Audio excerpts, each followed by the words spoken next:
لله نحمده ونستعينه ونستغفره ونؤمن به ونتوكل عليه ونعوذ بالله من شرور أنفسنا ومن سيئات أعمالنا من يهده الله فلا مضل له ومن يضلل فلا هادي له وأشهد أن لا إله إلا الله وأشهد أن محمدا عبده ورسوله يا أيها الذين آمنوا اتقوا الله حق تقاته ولا تموتن إلا وأنتم مسلمون يا أيها الناس اتقوا ربكم الذي خلقكم من نفس واحدة وخلق منها زوجها وبث منهما رجالا كثيرا ونساء واتقوا الله الذي تساءلون به والأرحام إن الله كان عليكم رقيبا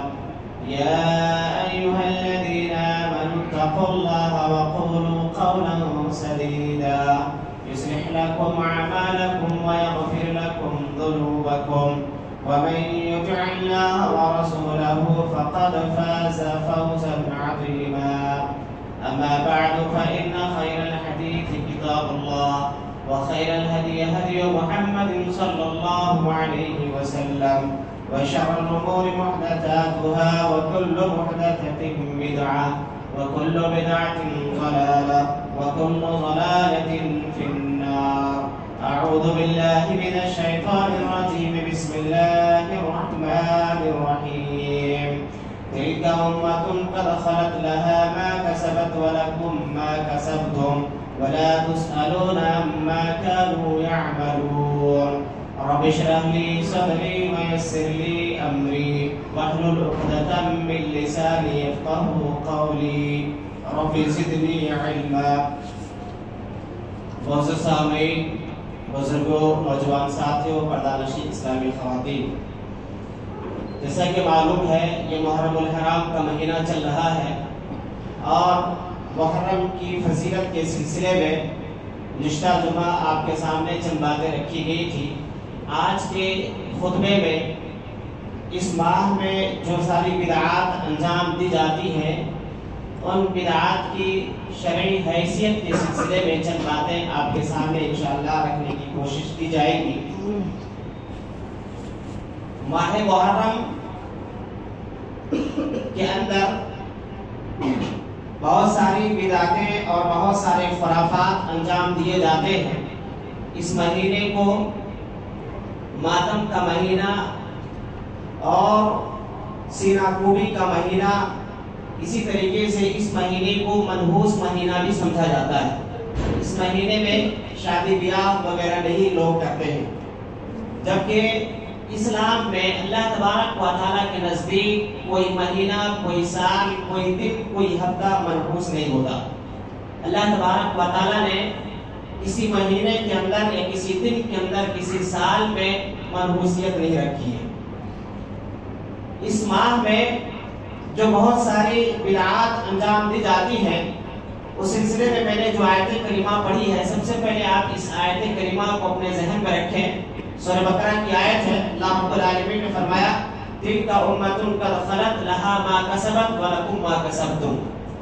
ایک امت گزر گئی یعنی لوگ گزر گئے انہوں نے جو کیا ان کو ملے گا اور تم جو کرو گے تمہیں اس کا ملے گا اور ان کے کیے کے بارے میں تم سے سوال نہیں کیا جائے گا اللہ رب العالمین نے فرمایا کہ جو لوگ گزر گئے انہوں نے جو کچھ کیا اپنے لیے کیا تم جو کچھ کرو گے اپنے لیے کرو گے اور انہوں نے کیا ہے ان کے بارے میں تم سے سوال نہیں پوچھا جائے گا اس آیت کریمہ کو آپ ذہن میں رکھیں انشاءاللہ باتیں سمجھ میں آئیں گی اب سلسلے وار طریقے سے آپ دیکھیں کہ اس مہینے میں خاص طور سے جو بدعتیں انجام دی جاتی ہیں ان میں سے یا جو غلط کام کیے جاتے ہیں جو حرام کام کیے جاتے ہیں ان میں سے ایک کام ہے صحابہ اکرام رضی اللہ عنہم اجمعین کو مشق ستم بنانا ان کے اوپر لعن طعن کرنا اور ان کو برا بھلا کہنا خاص طور سے چند صحابہ کے تعلق سے جبکہ صحابہ کے تعلق سے اللہ تبارک و تعالیٰ نے قرآن مجید کے اندر فرمایا سورۃ توبہ کے اندر والسابقون الاولون من المہاجرین والانصار والذین اتبعوهم بإحسان رضی اللہ عنہم ورضوا عنہ. اللہ تبارک و تعالیٰ نے فرمایا کہ صحابہ میں سے جو اولین صحابہ ہیں، سابقون اور اولون میں سے مہاجرین اور انصار جو پہلے پہل ایمان لائے اور جن لوگوں نے ان کی اتباع کی، اللہ رب العالمین فرماتا ہے ان سے اللہ راضی ہو گیا اور وہ لوگ اللہ سے راضی ہو گئے. یہ صحابہ کے تعلق سے اللہ رب العالمین فرما رہا ہے کہ صحابہ سے اللہ راضی ہو گئے اور صحابہ بھی اللہ سے راضی ہو گئے. آگے اللہ رب العالمین نے کہا وَعَدَّ لَهُمْ جَنَّاتٍ تَجْرِي تَحْتِهَا الْأَنْهَارُ خَالِدِينَ فِيهَا ذَلِكَ الْفَوْزُ الْعَظِيمُ. اللہ نے اس کے لیے جنت تیار کر رکھی ہے، اس میں ہمیشہ وہ رہیں گے اور یہ بہت بڑی کامیابی ہے. اور اس کے ساتھ ساتھ ایک حدیث آپ ذہن میں رکھیں، سنن ابن ماجہ کی حدیث ہے. حضرت عبداللہ ابن عمر رضی اللہ عنہ فرماتے ہیں لا تسبوا اصحاب محمد فلمقام احدهم ساعة خیر من عمل عمره. اللہ نے کہتے ہیں کہ صحابہ کو تم برا بھلا نہ کہو، کیونکہ کسی صحابی کا اللہ کے نبی صلی اللہ علیہ وسلم کے ساتھ ایک لمحے بھر کے لیے ٹھہرنا تمہاری پوری زندگی کے عمل سے بہتر ہے. یہ صحابہ کے تعلق سے بتاتے ہیں کہ کسی صحابی کا اپنے نبی کے ساتھ ایک لمحے بھر کے لیے ٹھہرنا، خالی ساتھ میں کھڑا رہنا ہماری پوری زندگی کے عمل سے بہتر ہے. اس آیت کریمہ کو، اس حدیث کو آپ سامنے رکھیں اور ان لوگوں کے بارے میں آپ سوچیں جو صحابہ کرام کو برا بھلا کہتے ہیں اور صحابہ کرام کے تعلق سے غلط باتیں لوگوں میں مشہور کرتے ہیں، خاص طور سے امیر معاویہ، مغیرہ بن شعبہ وغیرہ جیسے صحابہ کرام کے تعلق سے برے برے الفاظ کہے جاتے ہیں. تو پہلی آیت کو آپ سامنے رکھیں جہاں پر اللہ رب العالمین نے کہا انہوں نے جو کیا وہ انہوں نے اپنے لیے کیا، تم جو کرو گے اپنے لیے کرو گے. اور اس صحابی کے تعلق سے حدیث کو آپ رکھیں کہ صحابہ سے اللہ راضی ہو گئے. اب اللہ صحابہ کرام سے جب راضی ہو چکا ہے اور صحابہ اللہ سے راضی ہو چکے ہیں تو